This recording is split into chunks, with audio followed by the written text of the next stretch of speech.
नमस्कार। पॉलिटिकल पंचायत में मैं आपका अपना साकिब सुमन एक बार फिर हाजिर हूं एक बड़े मुद्दे के साथ। मुद्दा जुड़ा है केंद्र के 3 ऐसे बिलों के साथ जिस पर जितनी गफलत हो सकती थी फैली और फैलाई गई। जिनके लिए बिल लाए गए उन किसानों को विश्वास में लिया ही नहीं गया। बिलों की जिन बातों का प्रचार करवाना चाहिए था वो करवाया ही नहीं गया। विपक्ष किसानों को उकसाता दिखा, लेकिन उनके अहित में कौन कौन से बिंदु हैं वो उनसे बताए ही नहीं गए। यानी कहा जाए तो इस पर अगर कुछ हुआ तो वो है खालिस राजनीति। और तो और आज जब इंतजार किया जा रहा था कि देश के कृषि मंत्री मंगलवार को हुई बैठक के बाद आज किसानों को संबोधित करेंगे, तो प्रेस कॉन्फ्रेंस करने आ गए भारतीय जनता पार्टी के राष्ट्रीय अध्यक्ष जेपी नड्डा साहब।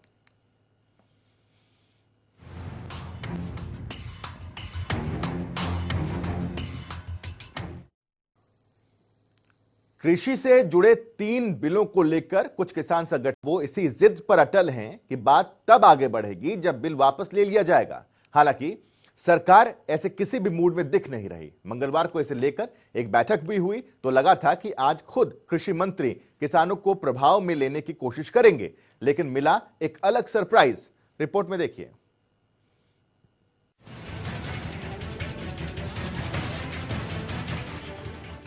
केंद्र सरकार किसानों के लिए कुछ क्रांतिकारी टाइप करना चाह रही है, लेकिन किसानों को ये क्रांति या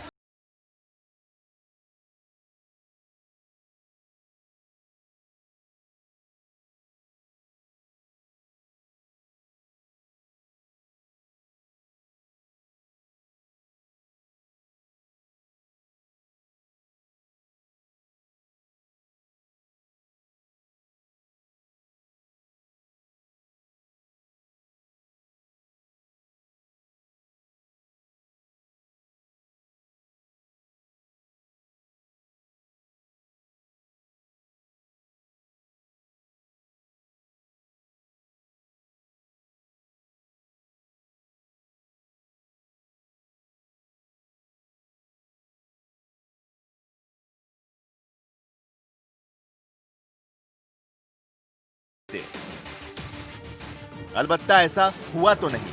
अमूमन एक सरप्राइज जरूर मिला। केंद्र के तीनों अध्यादेशों पर संबोधन के लिए बीजेपी के राष्ट्रीय अध्यक्ष जेपी नड्डा सामने आए। एक प्रेस कॉन्फ्रेंस के दौरान नड्डा साहब ने किसानों की दुविधा को न केवल बेईमानी बताया बल्कि विपक्ष को भी दोहरे चरित्र वाला बता दिया। आज देखिए इनका चेहरा, लोकसभा और राज्यसभा में ये अपोज कर रहे हैं और किसानों को लुभाने के लिए अपने मैनिफेस्टो में उसको डालते हैं और आज दुनिया को गुमराह करते हैं, झूठ बोलते हैं। यह कांग्रेस की पॉलिटिक्स है, यह हमको समझना चाहिए। नड्डा साहब बेशक किसानों की नाराजगी का ठीकरा विपक्ष पर फोड़ने की कोशिश कर रहे हों और उन पर किसानों को बहकाने का आरोप लगा रहे हों, लेकिन नकारा तो इस बात को भी नहीं जा सकता कि इन अध्यादेशों को लेकर ना तो पहले किसानों को विश्वास में लिया गया, वहीं उन्हें इस बारे में विस्तृत ढंग से समझाया बताया गया। हालांकि तीनों बिल हैं कितने क्रांतिकारी, उसकी जानकारी नड्डा साहब ने जरूर दी। ये तीनों जो बिल्स हैं जो अभी लोकसभा राज्यसभा में चर्चा हो रहे हैं, एसेंशियल कमोडिटी बिल तो कल लोकसभा से पारित हुआ है, अब राज्यसभा में जाएगा। ये तीनों ही बिल बहुत दूरदृष्टि रखते हैं और बहुत दूरदृष्टि रखते हुए इन बिल्स को एक्ट के रूप में हम सब लोग पार्लियामेंट में पास कर रहे हैं। यह किसानों के उत्पाद का, प्रोड्यूस का दाम बहुत तीव्र गति से आगे बढ़ाने वाले ये तीनों ही बिल रहने वाले हैं। दरअसल जो 3 बिल संसद में लाए गए थे उनमें से एक आवश्यक वस्तु अधिनियम संशोधन बिल लोकसभा में पारित हो चुका है, जबकि बाकी 2 किसान उत्पाद व्यापार व्यवसाय एक्ट और मूल्य आश्वासन एवं कृषि सेवाओं पर किसान सशक्तिकरण और संरक्षण समझौता बिल पर संसद में चर्चा बाकी है। इन बिलों को लेकर सरकार शुरू से ही लगातार किसानों के हित में बता रही है। हालांकि ये किसानों के हित में किस तरह से है वो समय रहते किसानों को समझा पाने में कहीं न कहीं चूक गई है, जिसका नतीजा किसानों के आंदोलन के रूप में सामने आया है और जिस पर विपक्ष ने भी खूब सियासी गोते लगाए हैं। हालांकि बड़ी हास्यास्पद सी बात यह भी रही कि किसानों को लगभग उकसाते दिखे विरोधी दल के नेताओं ने अपने किसी बयान में ये समझाने या बताने की जहमत नहीं उठाई कि तीनों ही अध्यादेशों में ऐसी कौन सी बातें हैं जो किसानों के खिलाफ जा सकती हैं। सत्ता पक्ष ने तो किसानों के आंदोलन को ही इस नजरों से देखा जैसे विपक्ष का ही प्रायोजित हो। हालांकि इस बात की जरूरत को नकारा नहीं जा सकता कि जिनके लिए ये अध्यादेश लाए गए हैं उन्हें भी विश्वास में लिया जाना जरूरी था, और कम से कम ऐसे मौके पर जबकि किसान दुविधा या किसी संशय में थे तो खुद केंद्रीय कृषि मंत्री को उन्हें समझाने और बताने के लिए आगे आना चाहिए था। ब्यूरो रिपोर्ट, जनता टीवी। अब एक बार जल्दी से भूपेंद्र सिंह हुड्डा का एक रिएक्शन सुन लेते हैं, उसके बाद पंचायत की शुरुआत करेंगे। किसान का भी, आड़ती का भी, मजदूर का भी, और जो ये सरकार ने जो इतना पैसा लगाया हुआ उसका भी नुकसान होने जा रहा है। इसी तरह सेलर्स की बात है, जो ये सेलर्स की नई पॉलिसी बनाई है वो भी किसी के हित में नहीं है, ना किसान के हित में है ना सेलर के हित में है। तो ये जो है जितनी ये पॉलिसी लेके आए हैं, जन विरोधी पॉलिसी लेके आए हैं, किसान विरोधी पॉलिसी लेके आए हैं, ये हम हरियाणा में लागू नहीं होने देंगे। चलिए, तीन खास मेहमान पॉलिटिकल पंचायत में इस वक्त जुड़ चुके हैं, तारुफ कराते हैं, उसके बाद चर्चा की शुरुआत करते हैं। प्रवीण अत्रे जी भारतीय जनता पार्टी की तरफ से हमारे साथ जुड़े हुए हैं। अत्रे साहब बहुत बहुत स्वागत है। बालमुकुंद शर्मा जी कांग्रेस की तरफ से हैं। बालमुकुंद जी स्वागत है आपका। और इंडियन नेशनल लोकदल की तरफ से रजवंत जी हमारे साथ जुड़े हुए हैं, बहुत बहुत स्वागत है सर आपका भी। आज शुरुआत में कांग्रेस से करना चाहता हूँ। भारतीय जनता पार्टी के राष्ट्रीय अध्यक्ष आते हैं बालमुकुंद जी, और उन्होंने स्पष्ट तौर पर यह कह दिया जो किसानों की तमाम दिक्कतें हैं, जो उनके सवालात थे कि एमएसपी का क्या होगा, उन्होंने कह दिया एमएसपी था, है और रहेगा। जमीन की बात हुई, उन्होंने स्पष्ट तौर पर कहा कि इस बिल में इस तरह के प्रावधान हैं कि किसी भी तरीके से किसानों को जो उनका बिल है, जो उनकी जमीन है वो उन्हीं की रहेगी, किसी तरह की कोई दिक्कत नहीं होने वाली है। जब सारी चीजें स्पष्ट कर दी गई तो क्या कांग्रेस भी संतुष्ट है अब?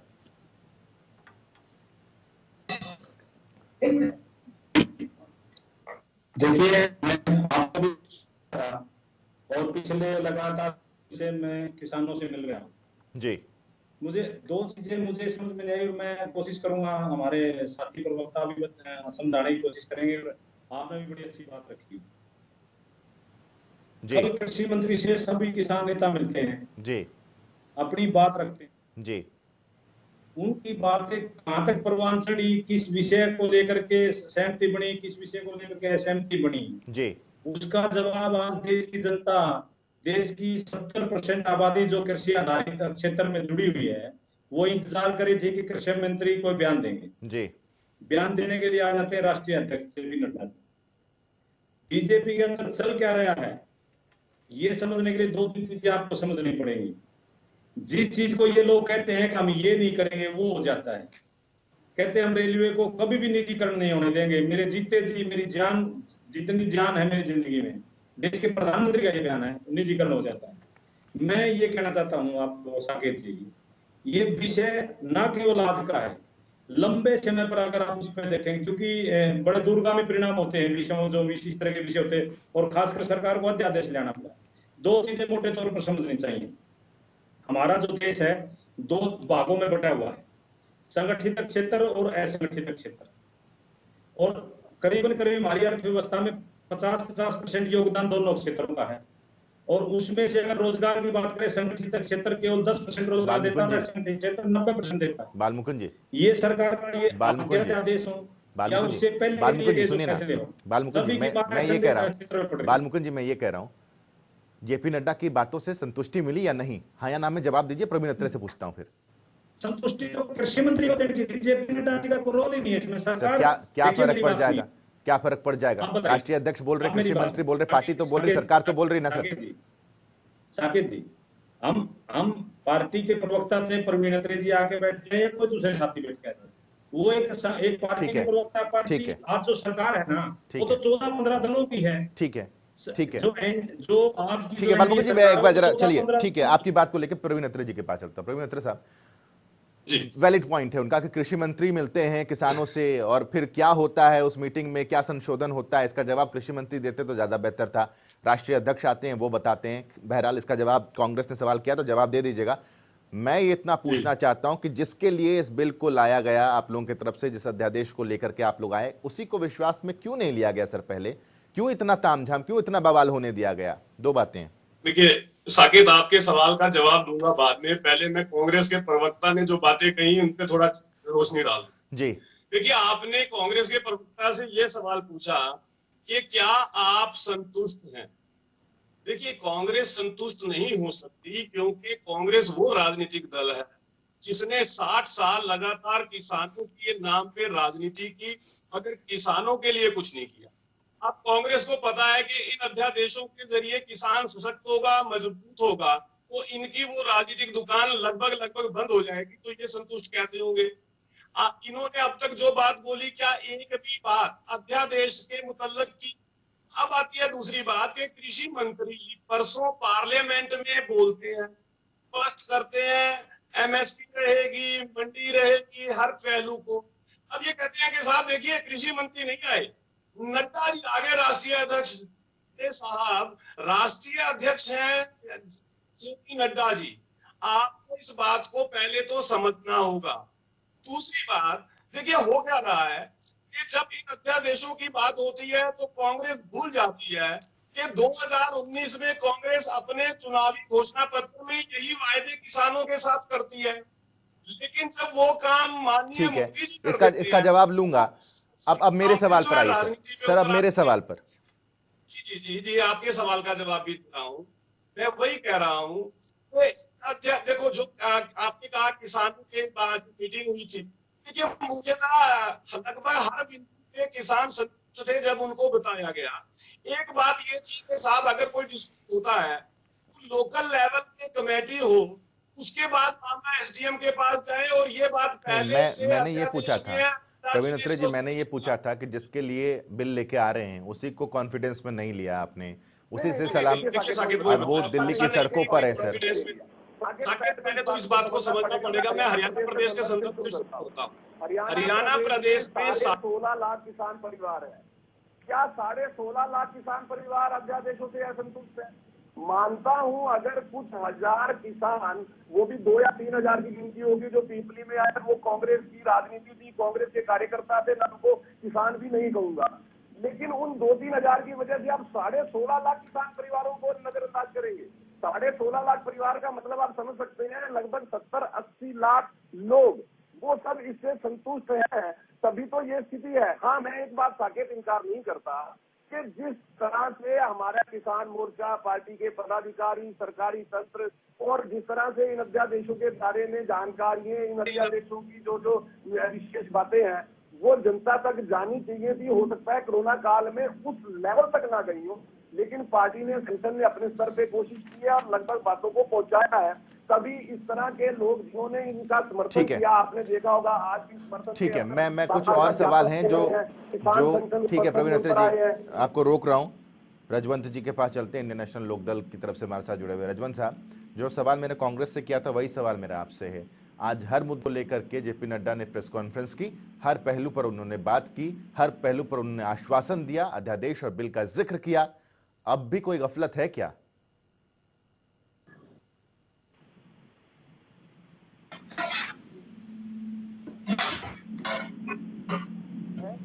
लाठीचार्ज क्यों किया?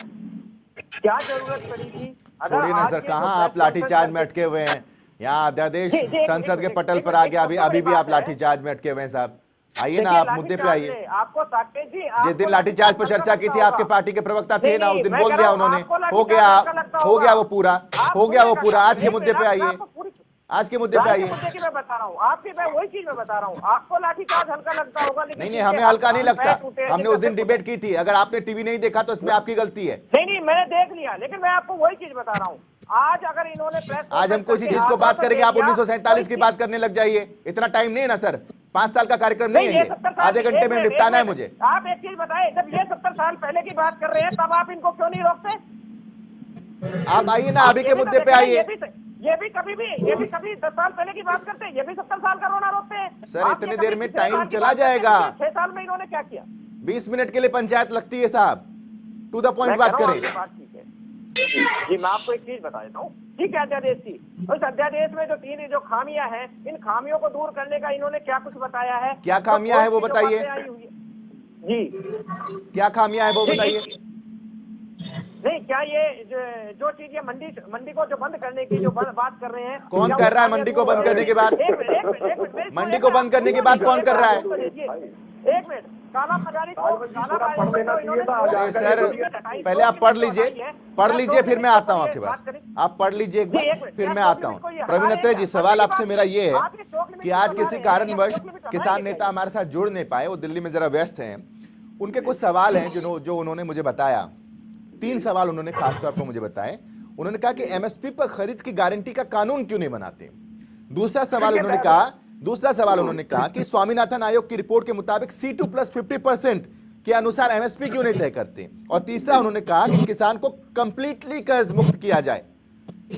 देखिए अब मैं आपकी सारी बातों का जवाब देता हूँ। देखिए स्वामीनाथन आयोग ने जो सिफारिशें की है, कुल सिफारिशें 201 है। साकेत, टोटल जो सिफारिशें है 201 है। अक्सर जिसका लागू हुआ है वो सिफारिशें है 201 में से 200 सिफारिशें एक अक्षर लागू हुआ। तो 201वीं सिफारिश जिसकी ये बार बार बात करते हैं कि साहब C2 क्यों नहीं आपने लागू किया। स्वामीनाथन जी ने स्पष्ट कहा था कि किसान की लागत पे 50% लाभ, और हमने वायदा भी यही किया था घोषणा पत्र में, और हमने लागत पे 50% लाभ देके एमएसपी डिसाइड कर दी थी। ये आपने देखा होगा, सरकार ने इसको लागू कर दिया। अब यहाँ हो क्या रहा है कि जब 201 में से 200 पूरी तरह लागू हो गई और एक जिसको हमने लागू किया 50% लाभ के साथ, अब जो लोग राजनीति विरोध करते हैं, मतलब जिनका काम केवल नकारात्मक राजनीति करना है, वो कहते हैं साहब आपने 201 की 201 जो है शब्द टू शब्द लागू क्यों नहीं की। साहब हमने वायदा किया था कि किसान को उसकी लागत का 50% लाभ देंगे, हमने उसको लागू कर दिया। प्रवीण अत्रे जी, प्रवीण अत्रे जी, जहां तक मुझे याद है भारतीय जनता पार्टी की सरकार ने स्वामीनाथन आयोग की रिपोर्ट को लेकर अदालत का रुख किया था और कहा था ये फिजिबल नहीं है। आपको भी याद होगा सर। देख मैं आप सुबह की बता देता हूँ, इसके बारे में अक्सर जो है ना विपक्षी दल जिक्र करते हैं। मैं थोड़ा सा टाइम लगेगा, समझाना बहुत जरूरी है प्रदेश की जनता को। जो C2 का जिक्र होता है, साकेत आप भी समझते हैं कि हमारे देश की भौगोलिक परिस्थितियों के हिसाब से हर प्रदेश के अंदर जमीन की जो स्थिति है, या यूं कह लीजिए क्वालिटी ऑफ लैंड जो है वो अलग अलग है। कहीं पे लैंड की क्वालिटी बहुत अच्छी है, जिस तरह से हम बात करते हैं पंजाब के कुछ क्षेत्र की, हरियाणा के कुछ क्षेत्र की, लेकिन कहीं पे लैंड क्वालिटी इस तरह की नहीं है। तो इस तरह उस वजह से अगर हम कहें कि हम सब जगह की लैंड रेट जो है एक जैसा मान ले, क्या इज इट पॉसिबल, क्या मुमकिन हो सकता है? और यही बात हमने कही है, हमने इससे अलग कुछ भी नहीं कहा है कि पूरे देश की जमीन की एक ही स्थिति नहीं मानी जा सकती खेती के अनुसार। तो इस बात में गलत क्या है मुझे आप ये बता दीजिए। अब बात मैं करता हूँ जो उनका एक सवाल था, लेकिन जैसे अभी शुरू हो गए थे राजवंश जी भी कि साहब मंडी बंद कर रहे हैं, जबकि पूरी तरह से स्पष्ट हो चुका है ना मंडी बंद हो रही है ना एमएसपी बंद हो रही है। एमएसपी तो घोषित भी हो चुकी है और जो रबी की फसल है उसकी सरकारी खरीद शुरू होने वाली है। ये चीजें स्पष्ट है। तो मेरा केवल ये कहना है कि कुछ किसान संगठन जो केवल इस बात से विरोध कर रहे हैं कि उनके विपक्षी दलों के साथ प्रवीण अत्रे जी, लेकिन वो प्रवीण अत्रे जी, जो पहला सवाल किसानों का था, एमएसपी पर खरीद की गारंटी का एक कानून बना दिया जाए। जी देखिए वो भी मैं क्लियर कर देता हूँ। आप भी जानते हैं साकेत के एमएसपी डिसाइड करता है commission for agriculture cost and price. CACP जो है वो एमएसपी डिसाइड करता है राष्ट्रीय स्तर पे, और CACP एक एग्जीक्यूटिव ऑर्डर के जरिए ये काम करता है। एग्जीक्यूटिव ऑर्डर देखिए CACP 1985 को अगर हम देखते हैं तो वहां से ये शुरू हुआ। जब एग्जीक्यूटिव ऑर्डर डिसाइड हो चुका है, कमीशन इसका एमएसपी डिसाइड करता है, तो उसके ऊपर कानून बनने का कोई मतलब नहीं है, नंबर 1। दूसरी बात, इन जो ये अध्यादेश हैं, ये जो बिल्स हैं जिनका हम यहाँ जिक्र कर रहे हैं, ये बिल बड़ा क्लियर है, किसान की आजादी के लिए है। CACP ने अपनी एमएसपी डिसाइड कर रखी है, एमएसपी लगातार रहेगी, CACP क्लियर है इस मामले में। इसलिए इन अध्यादेशों में आपने, ठीक है आपको रोक रहा हूं, बाल मुकुंद जी आपको काउंटर करना चाह रहे हैं। बाल मुकुंद जी बोलिए। बिल्कुल आपकी बात से सहमत साकेत जी, आपने बहुत अच्छी बात की। जिस तरीके से ये तीनों अध्यादेशों पे एक मिनट हम चर्चा कर लेते हैं।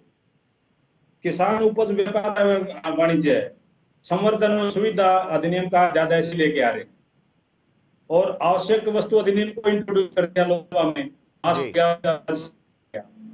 इसके साथ जो तीसरी चीज है जो तीनों को जोड़ती है, समवर्ती कृषि सेवाओं पर मूल्य MSP का जो रेट है उसके लिए भी एक कानून लेके आ जाएं कि भाई मूल्य MSP हमेशा रहेगा, इसके लिए कानून क्यों नहीं बना देते? आपने बात की, यही सवाल किया था अभी मैंने, यही सवाल अभी मैंने किया था। बहुत अच्छा किया आपने। मैं उसी पे आता हूँ। मैं एक और रिक्वेस्ट करता हूँ आपके माध्यम से हमारे प्रवक्ता जी से, वो ये बताए कि कृषि को संघ सूची का विषय मान रहे हैं, समवर्ती सूची का मान रहे हैं या राज्य सूची का विषय मान रहे हैं। इस विषय की जो परिकल्पना है संविधान में जो लिखी गई है वो क्या लिखी गई है और आप किस तरीके से उसको प्रस्तुत करना चाहते हैं? देखिए हमारे देश की, ठीक है, बालमुकुंद जी आपके सवाल का जवाब ले लेता हूँ, आपके सवाल का जरा जवाब ले लेता हूँ परवीन अत्रे जी, लेकिन उससे पहले एक बार रजवंत जी के पास चलते हैं। रजवंत जी, आपको कुछ कहना है, आपको कुछ पूछना है बीजेपी से? जी मैं एक ही चीज पूछ रहा हूँ बीजेपी से। ये जो आज जैसे प्रवीण अत्रे जी कह रहे हैं कि किसानों की समस्या, कुछ किसानों की समस्या थी, 2-3 हजार किसानों की समस्या है, 16.5 लाख कुछ है। प्रवीण अत्रे जी मैं आपको बताना चाह रहा हूँ कि एक मिनट आपने अब ये भी कहा है, अभी मैं आपको बताना चाह रहा हूँ कि जिस तरह अगर आपने किसानों की ये समस्याओं का समाधान नहीं किया तो 20 तारीख को जब चक्का जाम करेंगे वो, तो आप दोबारा ये देखोगे कि वो किसान कौन है। वो किसान यही है। आज उन किसानों को आप किसी पार्टी से प्रेरित बता रहे हो। आप भी, आपके पास जो वोटर है वो भी किसान है, हमारे पास जो वोटर है वो भी किसान है। किसान किसी पार्टी से नहीं होता, और किसान कोई भी हो, जब अगर उसको नुकसान होगा तो वो अपनी विपदा, अपनी पीड़ा को लेकर सरकार के पास जाएगा। लेकिन सरकार अगर उसकी नहीं सुनेगी तो आप खुद बताओ वो कहाँ जाएगी। दूसरी चीज एक मैं आपको बताना चाह रहा था, आप इस चीज के बताएं कि जब किसान की और अगर कंपनी में अगर जो कॉन्ट्रैक्ट की जो बात आ रही है, कॉन्ट्रैक्ट फार्मिंग में अगर उस कॉन्ट्रैक्ट के दौरान अगर किसी तरह का विवाद हो जाएगा तो वो विवाद को लेकर कोर्ट तक नहीं जा सकता।